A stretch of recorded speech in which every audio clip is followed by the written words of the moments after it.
How about now? Is this better? Can you hear now? Let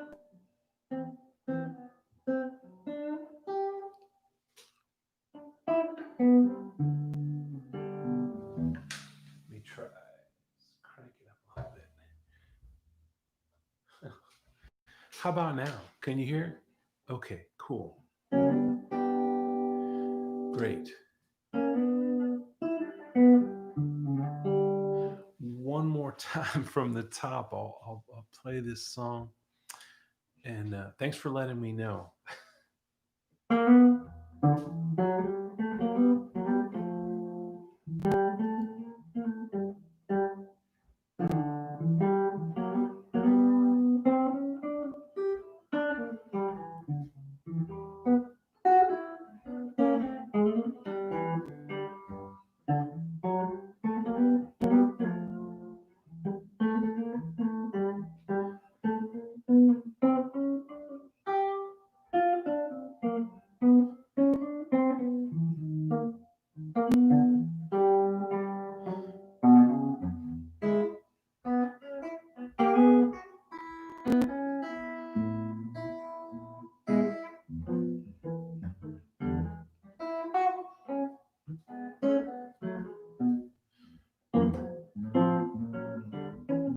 Uh,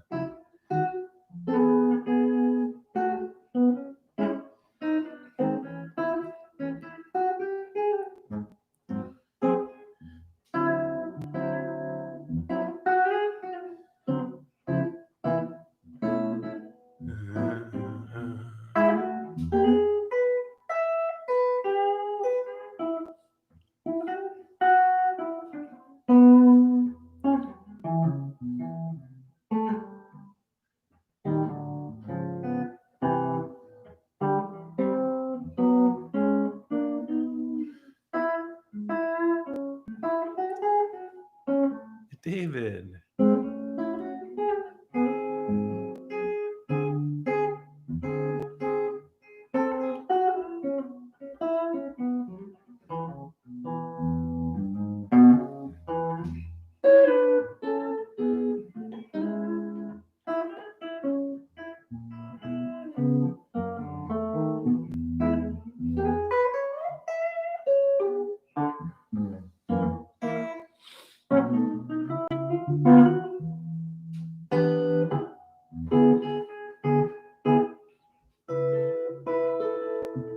Uh,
Steve, yeah, I have heard of that tuning. Um, one of my students plays in that tuning, uh, not during our lessons because he has chosen to work on standard tuning stuff in our lessons, but he was a bass player first and then transitioned to guitar. So that tuning feels really good to him. And I have a friend in San Francisco named Ned Boynton who plays in that tuning as well. Uh, I've never tried it, so I can't say. I'm so used to the quirkiness of the guitar tuning the way it is. But then again, I've experimented with other tunings and found a lot of stuff in there. So maybe there's some stuff in there that I would dig if I spent some time with it. Steve, what led you to try that tuning? What got you there?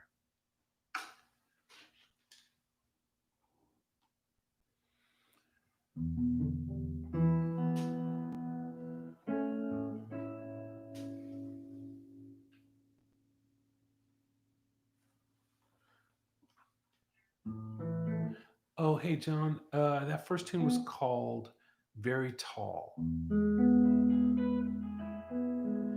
It's called "Very Tall." It's a tune of mine.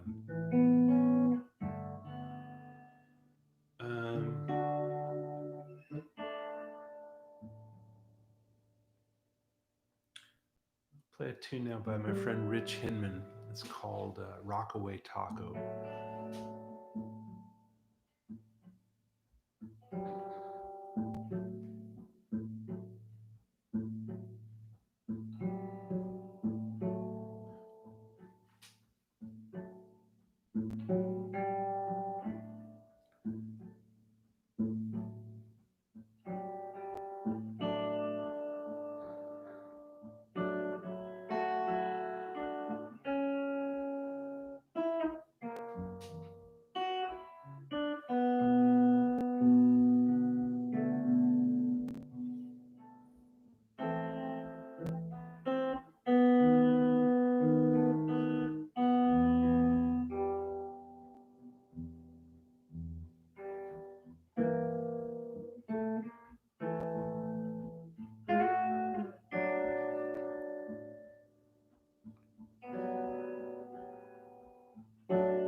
Hmm.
Okay, Dave Sampson says, you, I guess meaning me, you sometimes say that playing solos of other good players is really important.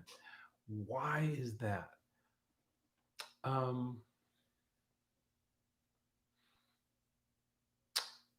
I I think the main things that I get out of playing solos like that, and I should say it's not something I've done a ton of. I can't. I know there's a lot of other guitar players who've done more transcribing than I have, but I do think it's important to do some of it, and depending on where you are in your development or your curiosity, you could do more of it or less of it. But uh, one of the main things is that it puts all of the stuff that we tend to practice into context.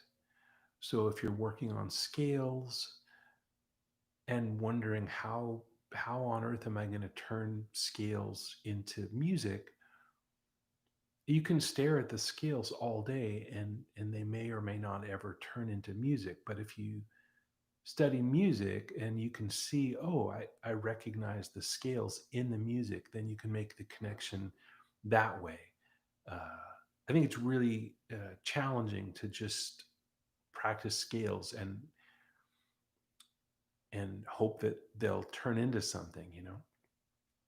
So that's one thing, is it puts the stuff that we practice in context. Another thing is, it if you're studying somebody who's really great, it can teach you about storytelling in a solo, the arc of a solo. So it's not just the thing that I just mentioned about, oh, now I understand how to use the Dorian mode. I've been practicing it. Now I just heard somebody great do something with it. Now I get it. That's one aspect.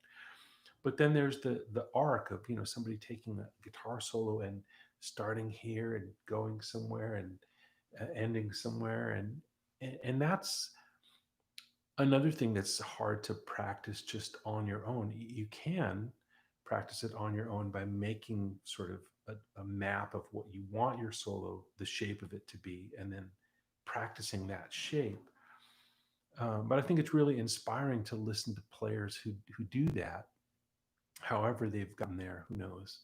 But if they're a good storyteller, I think you can learn a lot about that aspect of soloing. Um, Another thing is it's good for your ears. Invariably, you're going to run into something that the guitarist plays that you've never tried to play before. So you're going to have to work it out and try to find a practical fingering for it and all that kind of stuff. And depending on what it is, you might have to work on the picking aspect. So it kind of pushes you. It's nice if you can learn solos that are just slightly out of reach so that you don't get totally discouraged. Um, try things that you can kind of hear what's going on, but there's a couple of moments that are beyond you. And yeah, that's why I think working on solos is a good use of time. Uh, I wanted to mention something. I, I've done a bunch of these live streams, and I always somehow wait till the very end to mention this. But I have that if you're interested in checking out, I'll include the link here. It's called Guitar Tips Pro. And I just started a second Patreon, which is particularly about solo guitar playing. Guitar Tips Pro has stuff about solo guitar playing, but it's a little more broad. And Guitar Alone is specifically about that. So it's just started, but I always forget to mention this stuff till the end. So I thought I'll mention it now. Steve says you heard of this. He heard of this tuning from Tom Quayle, and it seemed to make the connection between the intellectual side of music and the physical aspect of playing the guitar. Um, yeah, it totally makes sense. Uh, and if it makes sense to you, then the end, like, go for it. I think that's cool to find a tuning that's something other than the standard tuning that everybody uses. That's cool, and it does. I guess it would make the guitar, all the stuff that you work on with shapes. The shapes would be everywhere, and the reading component. I don't know about that because I haven't tried that, but the shape thing totally makes sense to me. And if it's working for you, that's super cool. William Watson says, I was reflecting on the passing of Tony Rice and listening to his arrangement of Blake's Church Street Blues. Both to me are timeless. Can you talk about your approach to arrangements?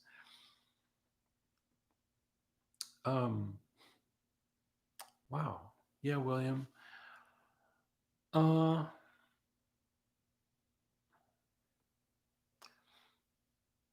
I, I don't know that I have like a really grand approach to arrangements. I just try when I do other people's music to um,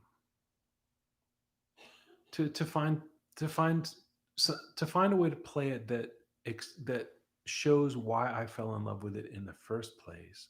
Like I never like to play things ironically, like, oh, wouldn't it be funny if I did a cover of such and such? Like I don't like that. I play tunes because I genuinely love them. So I try to preserve whatever the thing was about it that I loved, and maybe if possible even highlight it, like kind of make a bigger point of whatever it was that I liked about it.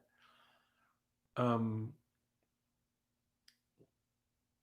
I don't do a lot of reharmonization because oftentimes the thing that I love about a tune in the first place might be the harmony. So I'm not keen to override it. Um, if this was a two-way conversation, I'd ask if we could talk face to face. I'd ask you more specifically what you meant because uh, Arranging could be the conceptual stuff that's off of the guitar, just an idea for a song to play. And that can be an arrangement, just an idea. But then there's also the mechanics of figuring out how to make it work on the guitar, maybe putting it in a different key or a different register. So that's something I think about too when I'm arranging something for the guitar, is especially if it's not something that was originally written for a guitar. I think about um, how can I make this work on the guitar? So sometimes I'll put it in a key that involves open strings on the bottom end, so I can get, I can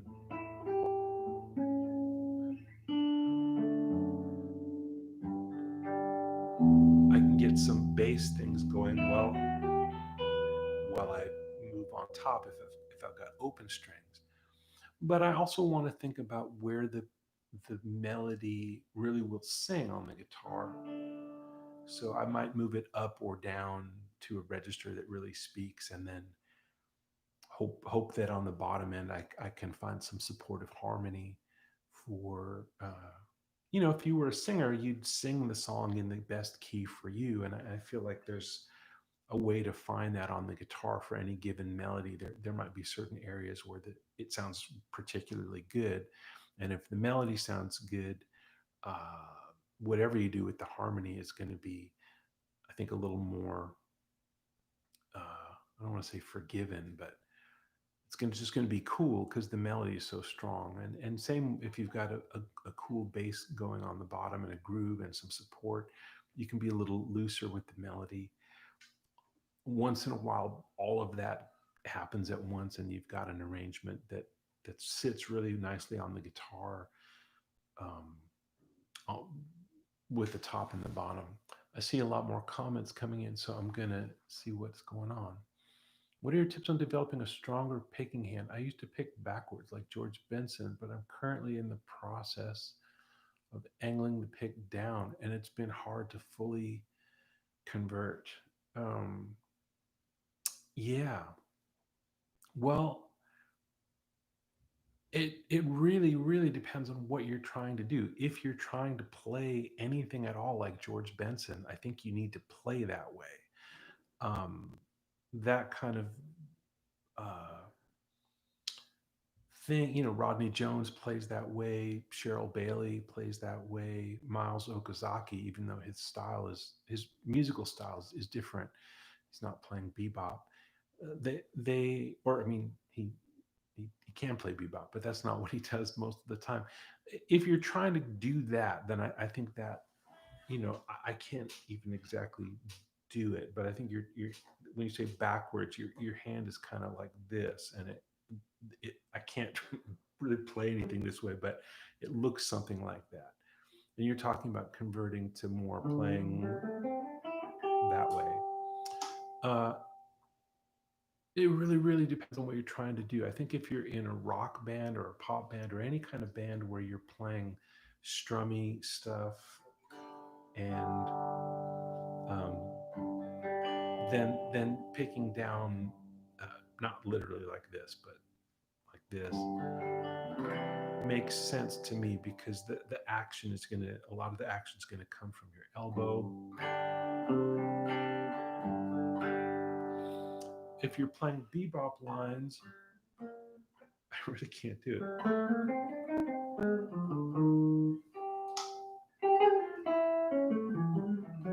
Yeah, I don't, I can't even sort of do it. But what are you trying to do? I guess would be the question. Like if you're trying to play bebop, I'd keep doing that. It's also great for playing, um, funk, rhythm, soul, R&B, and that kind of uh, rhythm guitar. I think that right hand approach makes a lot of sense. But if you're playing slow stuff like I do,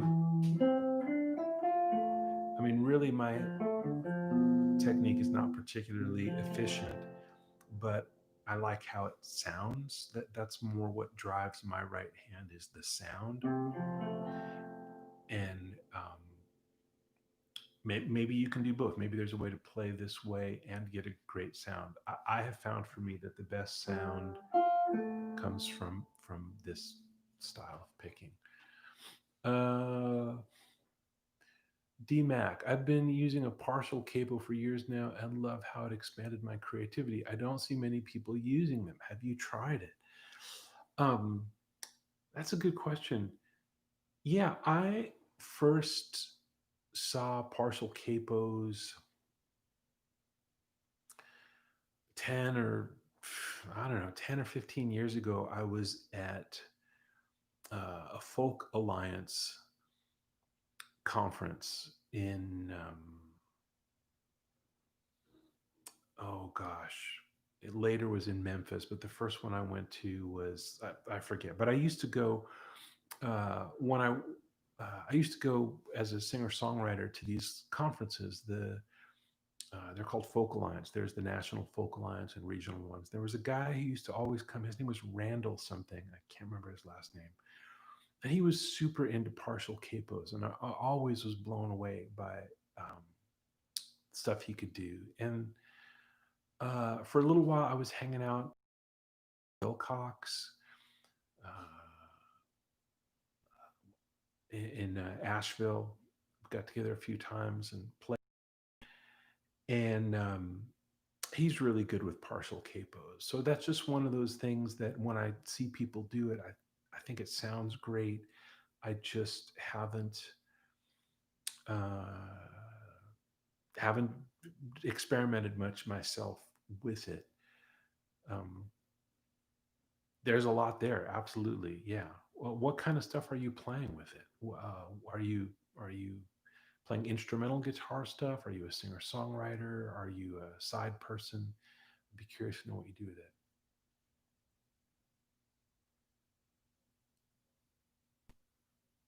Oh, William, I'm glad. I'm glad that was helpful.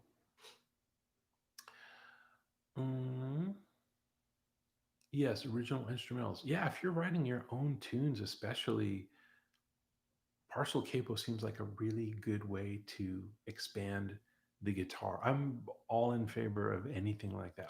I use, you know, I use regular old capos all the time, and I like playing in some different tunings. And I just, yeah, anything we can do to open up the guitar to new possibilities uh, seems like a cool thing. Um, DMAC, do you have a YouTube channel? Can I see what you're doing, or can I hear what you're doing someplace? I'd be curious to know what you're doing with the partial capo.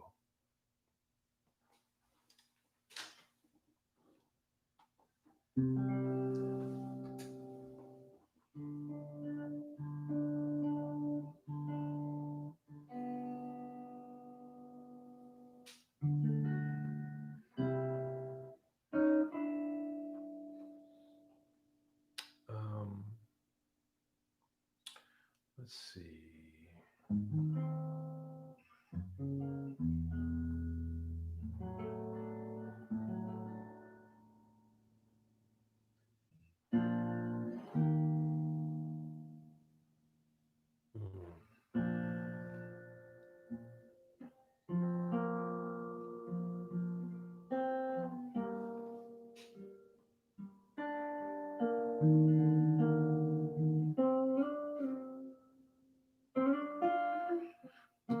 Blues Blustercaster. What a great handle. Blustercaster says, "Hey Adam, I'm interested in knowing what is your approach in writing a good guitar part that doesn't get in the way of instruments like piano and often shares the same frequencies." DMAC, thank you for that link. I'm going to copy it and I'm going to check it out later. That's cool. Thank you. Uh,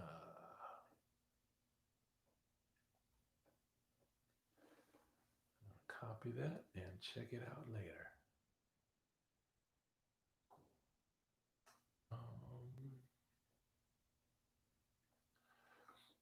okay, so Blustercaster and Ty Sharon both want to know What's my approach in writing a good guitar part that doesn't get in way of instruments like piano, which often shares the same frequencies?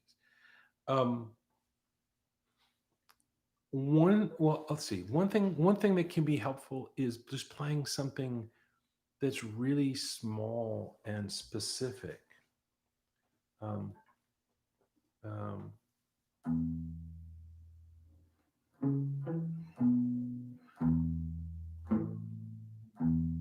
uh,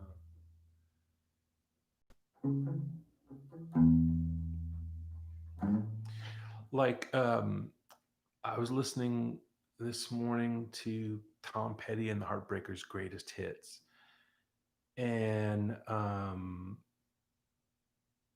like you don't know how it feels in the verse.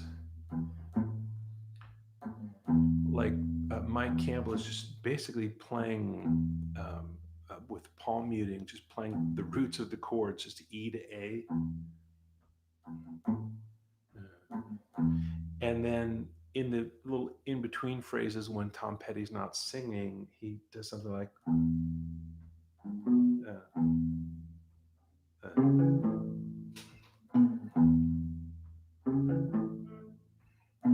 so he gets just slightly more active in the place where the vocal is not active. And then when the vocal comes back, he goes back to this real simple thing. There's another song that I'm spacing out on which one it is, but like during the verses, he's just kind of going like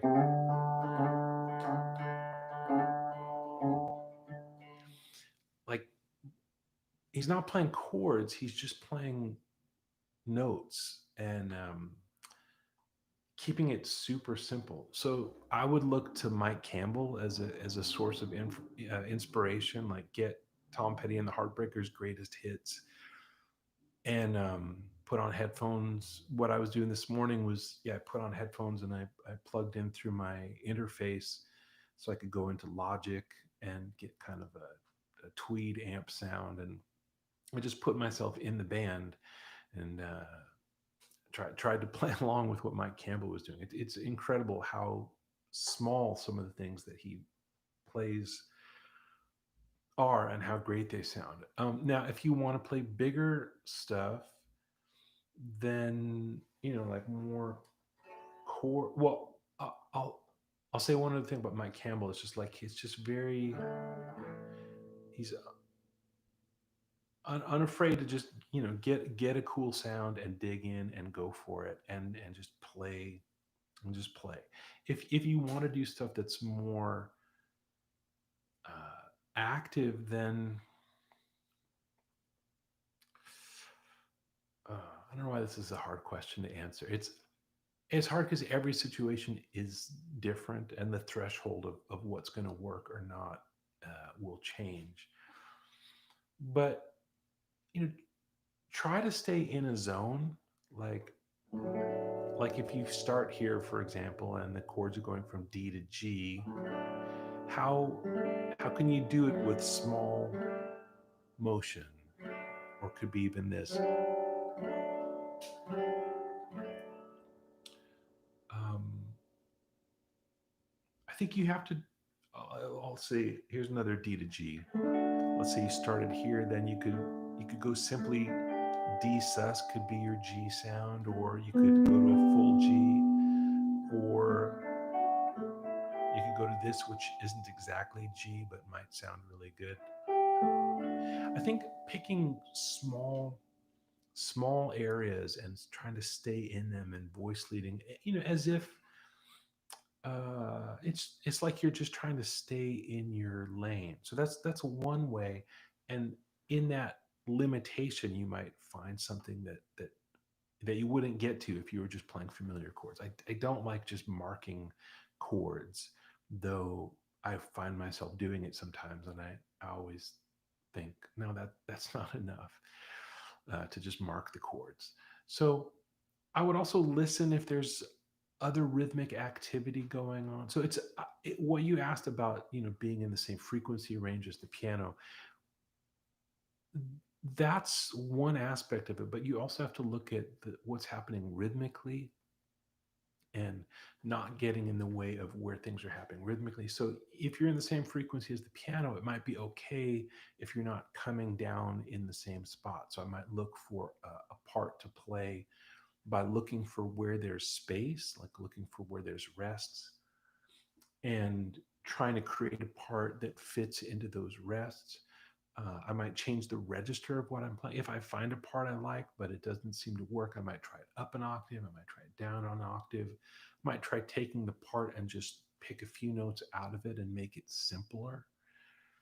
Um, if it's a melody, it has to be. If you're playing something that's a melody, it just has to be very clearly a melody. Like be Paul McCartney, play something on the guitar that's just great.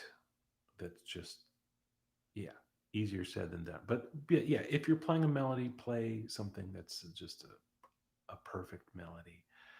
Uh,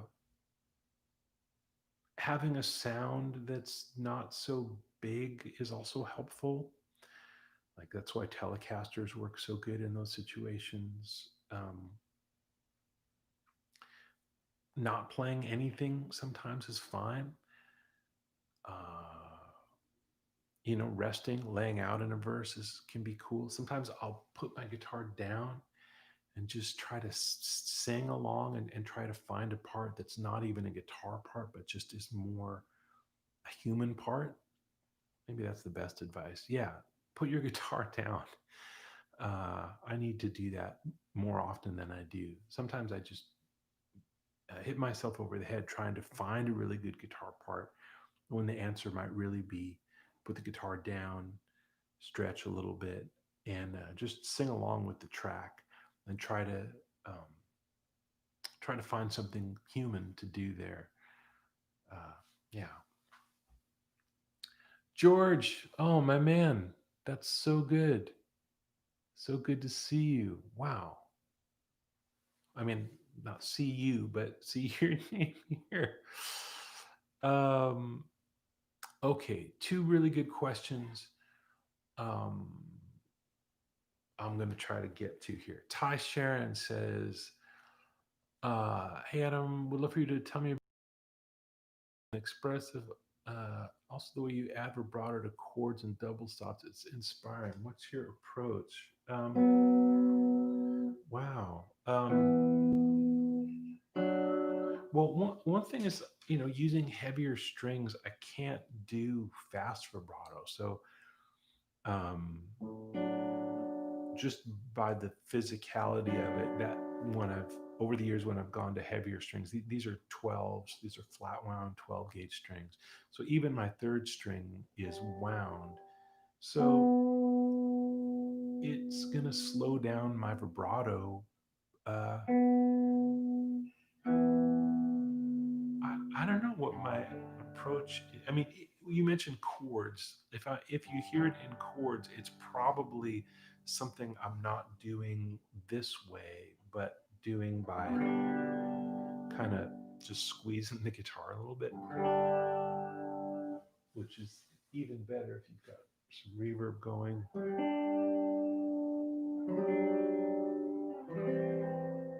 So I'm kind of holding the guitar here so it doesn't move so much, and I'm just pushing forwards and backwards a little bit. A little goes a long way.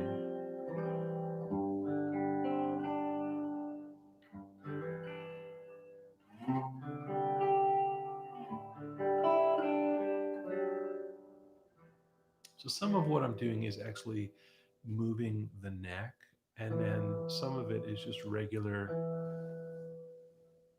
I mean, it's regular to me. I don't know. The where it comes from is listening to singers that I like, and really trying to emulate what they're doing, and noticing that, you know you don't have to use a lot of vibrato to have a lot of effect. In fact, the less you use it, the more effective it becomes when you do finally use it. So,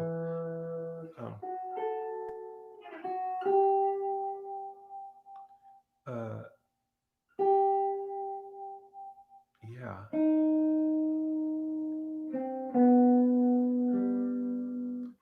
I'm just going like this a tiny little bit, but trying to keep it in tune, even though vibrato by its nature is slightly out of tune. It can be useful to practice with a looper pedal if you've got one, so that you can hear how the vibrato actually is going to sit in the context of music. If you're just in your room, you might convince yourself that you've got this beautiful vibrato, and then when you take it out on a gig or playing with other people or on a recording or whatever, it may not do what you think it does. So that's one thing.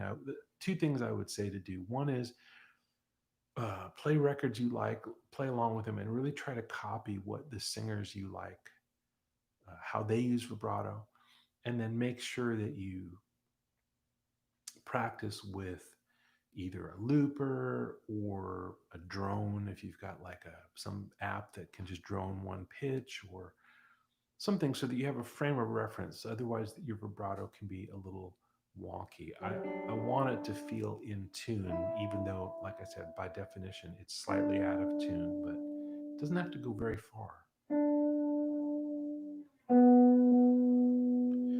This guitar, I have to say, has a kind of magicness to it, where even at this very quiet volume where it's not going to feed back at all, um, when I hold a note, I can almost get a controlled feedback thing because these pickups are microphonic.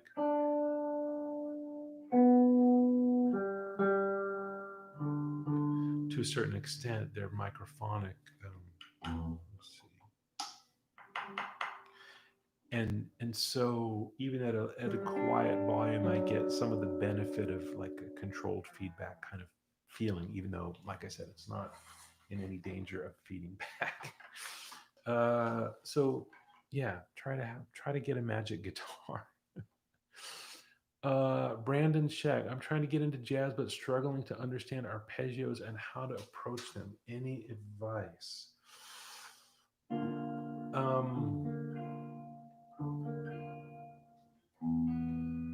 Well, yeah, my advice, it would be, um, one is, don't arpeggios aren't the only way into jazz. So if you feel like arpeggios are this big hurdle that's keeping you from getting into jazz, uh, there's other things you can practice. Practice tunes, like find some tunes that you like, and learn to play the melody of those tunes, and then learn to play the chords of those tunes. Even if you have to simplify the chords, if you find a chart and it says G13 flat 9, you can just play G7. That's okay. Um, but yeah, learn some tunes where you can really play the melody. Uh, let's see.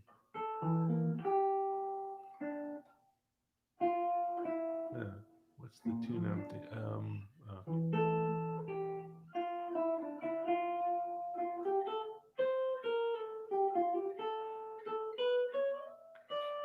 This is a tune called "Beautiful Love" by Victor Young. Nels Klein recorded it. Bill Evans Trio recorded it. Michelle Petrucciani recorded it with Jim Hall on guitar. You can find versions on whatever streaming services you like. That's a neat tune. If I was going to learn that, the arpeggios are useful to know, but that wouldn't be the first place I'd start. I'd learn with the melody, and I'd learn the chords, even if, like I say, even if you have to simplify them.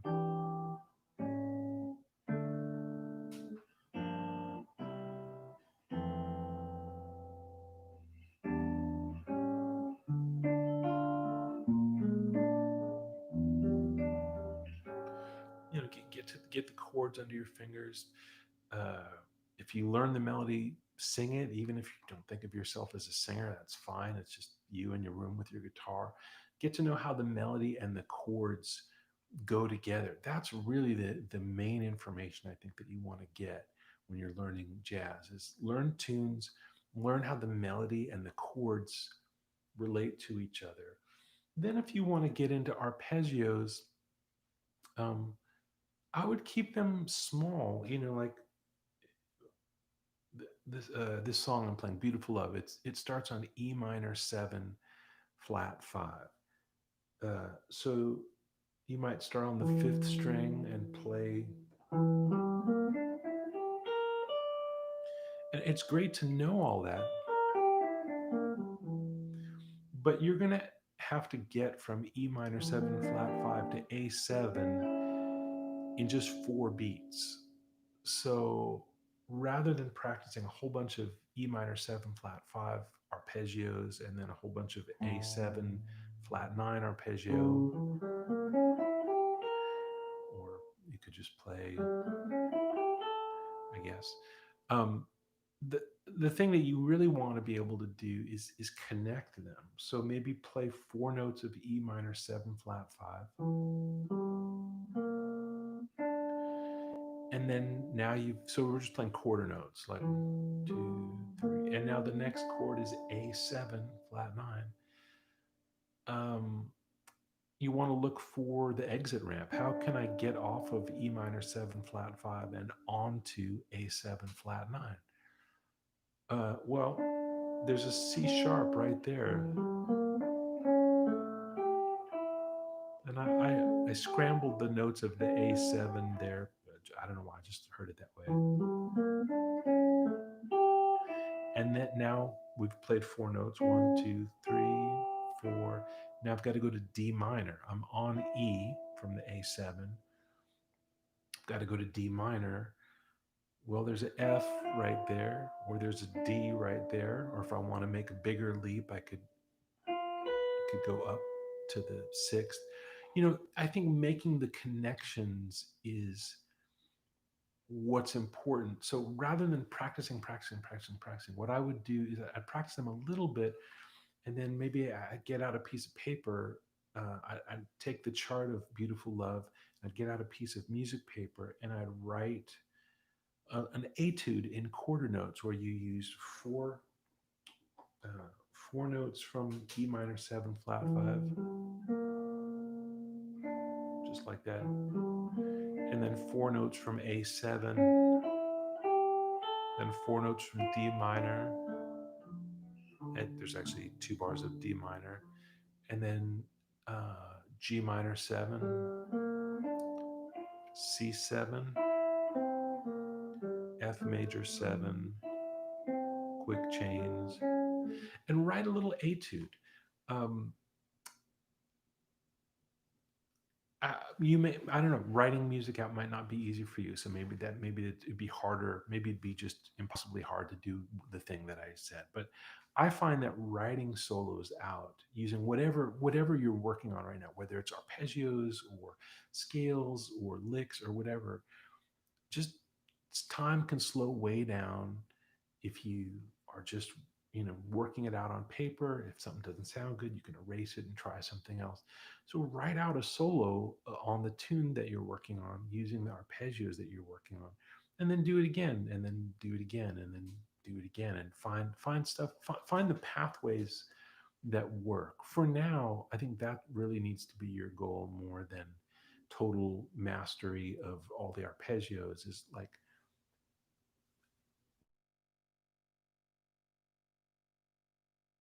they doing that, then you're not going to get the essence of what's meant to be happening. Courtney Vandrelli, thank you, Adam. Good stuff. And a fine outfit. Thank you. Um, let's see. I can see, I can hear you. That's the point. Love to hear something about triads, harmonization. Oh, George is asking about triads, harmonization, and stuff. Um, Brandon, good luck with the real book. That's cool. Um, John Lee Shannon says, "What are my thoughts on bebop scales?" George, I'll answer your triad question in a minute because I think that's really good.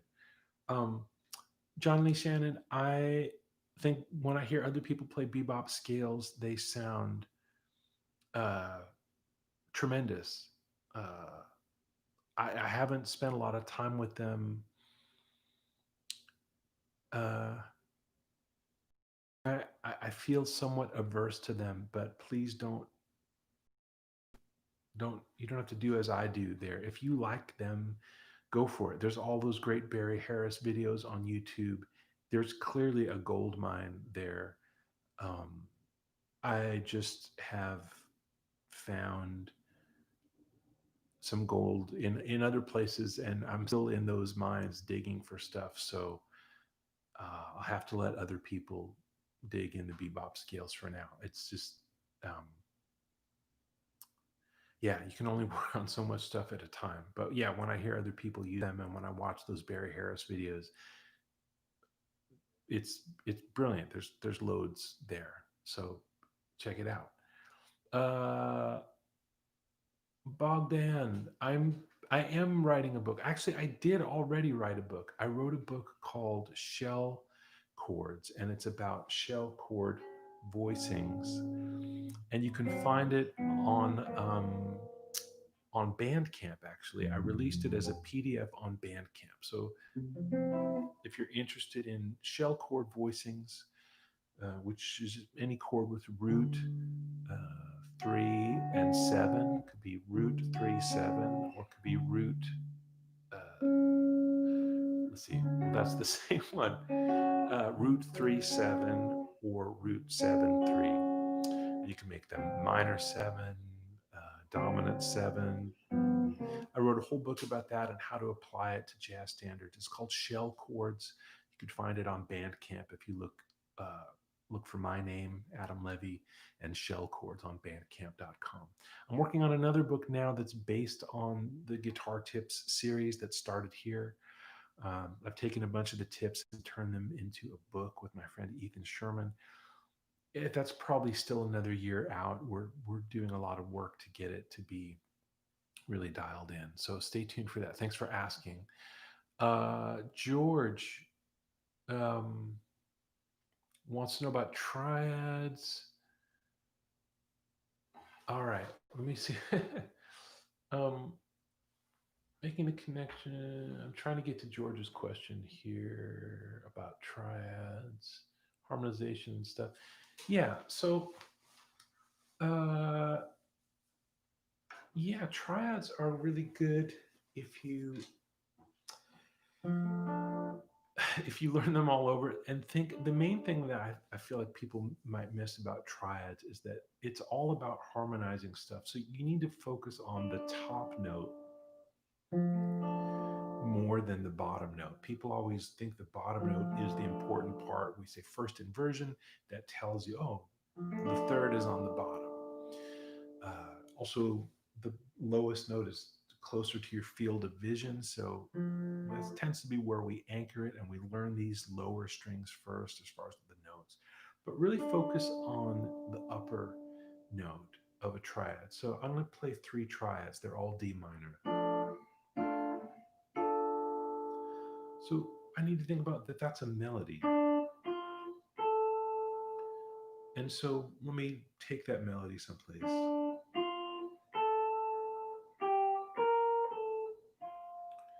So any note in that melody that's D, F, or A, I can harmonize with the D minor triad. So when I've got these other notes, I've got to think of something else. Um, in this case, since we're so strongly in the key of D minor, when I'm on G, I have to think about what might be a good triad for that note. So in the key of D minor, it could be G minor. It could be E diminished to harmonize these notes, G and B flat. What else could it be? It could be. It could be C sharp diminished.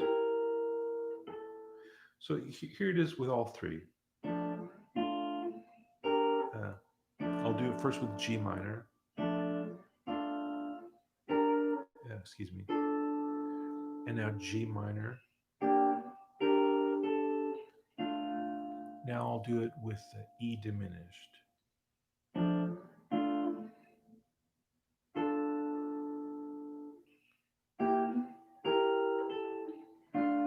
Slightly different sound. Now I'll do it with C sharp diminished.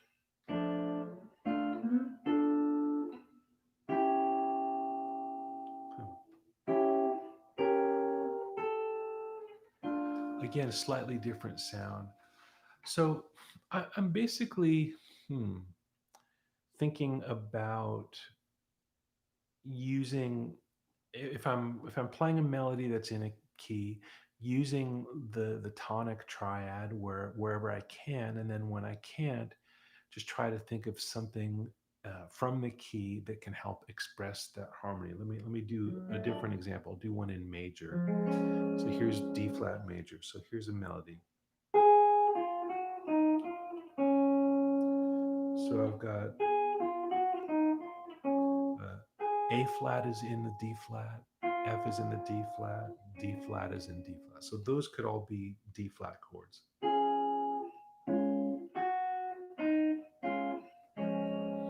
And then the remaining notes are G flat and E flat. Maybe I'll harmonize those with the 2 chord, E flat minor. That's the 2 in the key.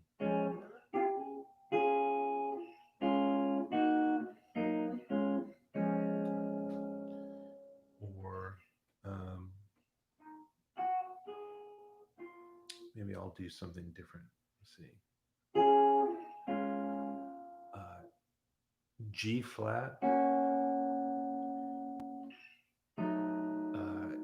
E flat diminished.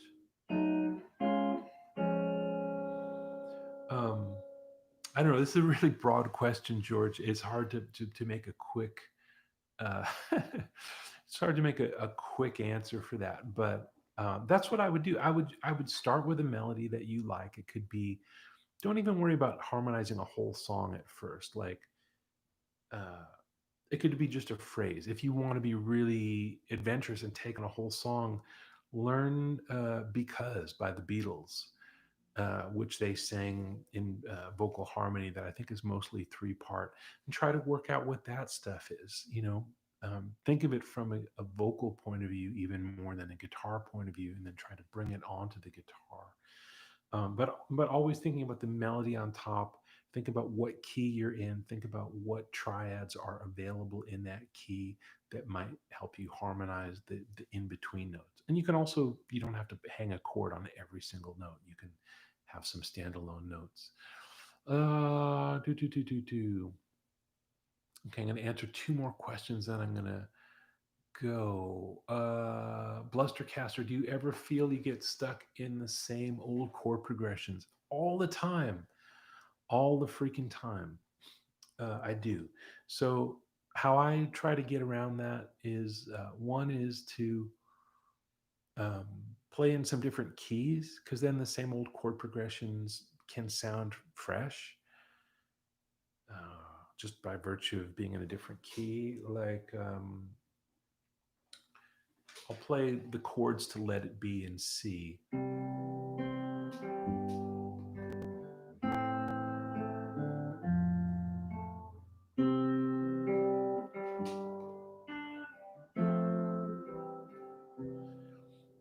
What happens if I do it in G?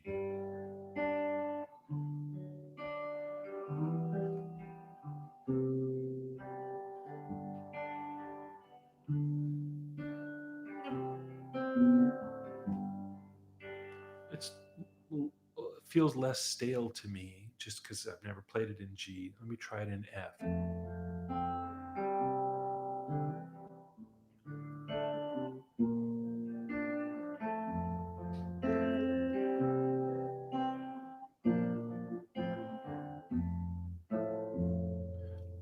I'll try it in E flat.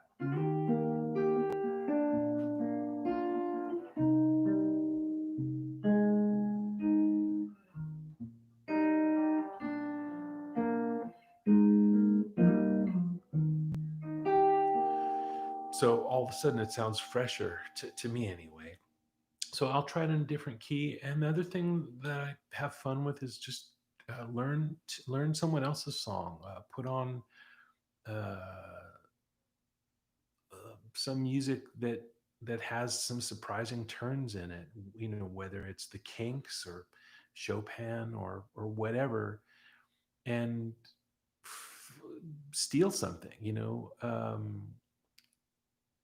If somebody uses a chord progression that you've never used before, try to create something new with it. Uh, yeah, but yeah, that's a it's very human to get stuck on chords. Steven, oh man, this always happens. I love it. And it's crazy making, and I love it. Okay, I'm going to answer a couple more questions, but I want to mention before I do, because I always forget. Please check out my Patreon channel, which is called Guitar Tips Pro. And I've also got a new channel about solo guitar playing. I'm off mic here. Please check out my Patreon channels. I just included the links. Oh man, Taylor Hatch. Yeah, I have funny stories about gigging, but hold on a sec. Let me answer some of these questions here. Um, Tom S., I'm glad you like the Shell book. That's so good to hear. Um, Somebody asked about open spread triads. Quick thoughts. Yeah, Stephen. Spread triads are, if anybody doesn't know, they're these kind of sounds, and you make them by taking the typical triad that you know. Like this is a G triad here, first inversion, B, D, G. And if you move the middle note down an octave and keep the other two notes where they are, you get a spread triad. You can play it over here. So here was the triad we started with. Now I'm taking this middle note and moving it down an octave, and we get this. And why you would do that is just you get this big open sound. So I'll play Let It Be again in spread triads. Uh, uh,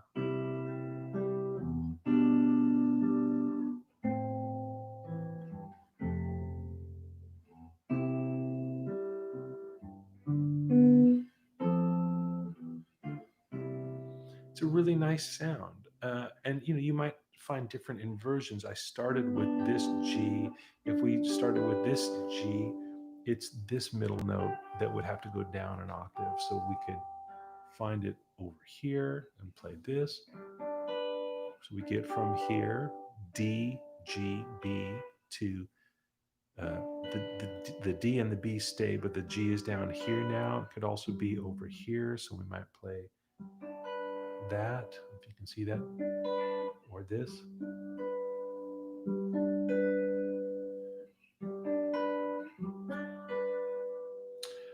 They're a beautiful sound. All the stuff I said earlier about triads when I was answering George's question, I would say the same is true. Really think about the thing on top is where your focus should be. So try to harmonize a melody.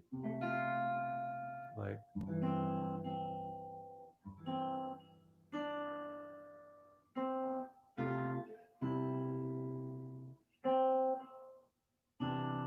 well, let's see.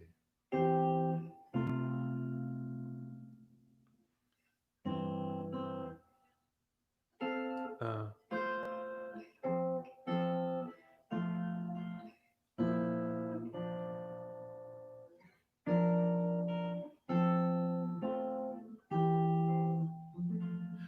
and yeah, and learn some of Randy Newman's ballads, like Real Emotional Girl or Wandering Boy or When She Loved Me. Lots of that stuff is in there. If you learn some of those songs, you'll hear how spread triads can be used.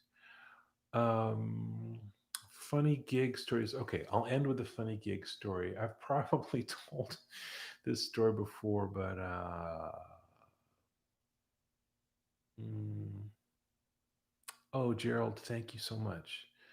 And Ben, yeah, you're super late. This is a funny gig story. I thought it was funny. I'll share this, and then this will be the end for today. Um, Years ago, I was playing. I lived in the Bay Area in Berkeley for a while.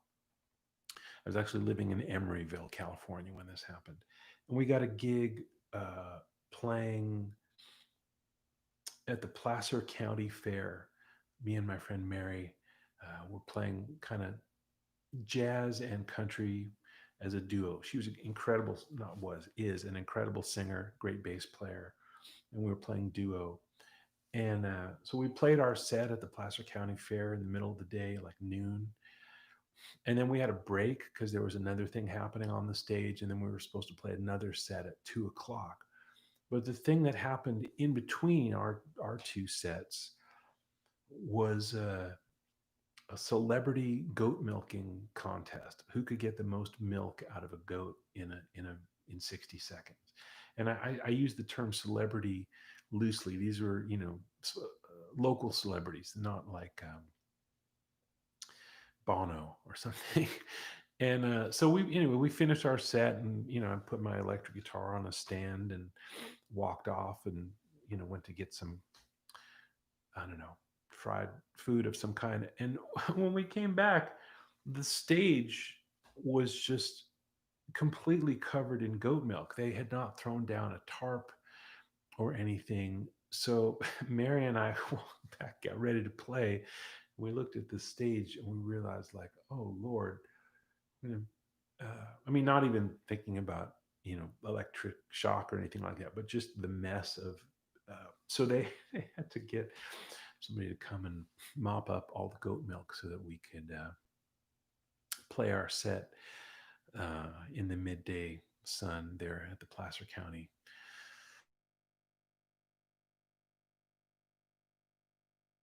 Ask me about funny gig stories. I think of stuff stuff like that.